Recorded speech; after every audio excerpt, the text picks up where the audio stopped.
Assalamu alaykum, hurmatli anglag'uvchilar. Anglayotganinglar Ma'lamni yoritgan Oy bilan suhbat programmasining hayot hikmatlari sahifasi.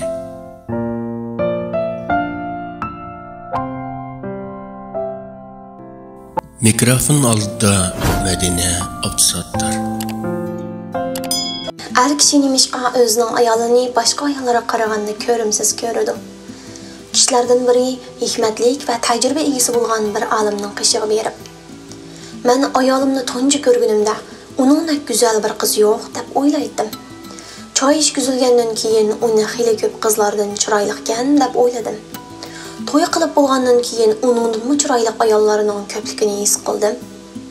To'y qilib bir qancha yil o'tgandan keyin bo'lsa, uningdan boshqa ayollarning hammasi go'zal ko'rinadigan bo'lib qoldi, dedi.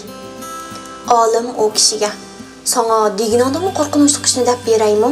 dedi. O kishi ma'qul dedi. Olim, "Agar sen dunyodagi ayollarning hammasi bilan to'y qilsang, dunyodagi butun ayollardan ko'chadagi chiroyliroqkan deb o'ylaysan" dedi.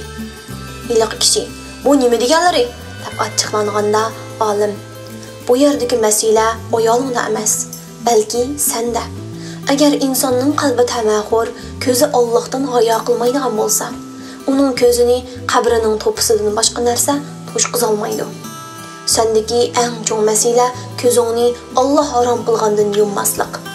Ayolingni tunji ko'rgan vaqtingdagidek dunyodagi eng go'zal holatiga qaytarishni xohlamsan?" dedi. O kishi ma'qul bo'ldi. Olim, "Ko'zingni nomahramdan yiqqin" dedi va Allohning "Mümin erlarga aytqinki, nomahramlarga tikilib qaramasin, avratlarini zinodan saqlasin. Bunda qilish ular uchun eng yaxshidir. Alloh haqiqatan ularning qilmishlaridan to'liq xabardordir" degan oyatini o'qib berdi. Ilkimni bo'lmagan har narsani shuncha go'zal va chiroyli hisoblaysan. Erishguningni bo'lsa, nazaringda odatdagi narsaga aylanadi. Mana bu haqiqat. Shunga ilkimnigini cho'ng bil, tamaxur bo'lma. Çünkü sen mal dünya ve güzellerinin kaynidan minib charchagan holatda hayotingni oxirlashtirsan. Eng güzel narsa Allohga ibodat qilish va yaxshi amallarni qilishdir. Ibodatning lazzatini Alloh uchun yashagan kishidan boshqa hech kim bilmaydi.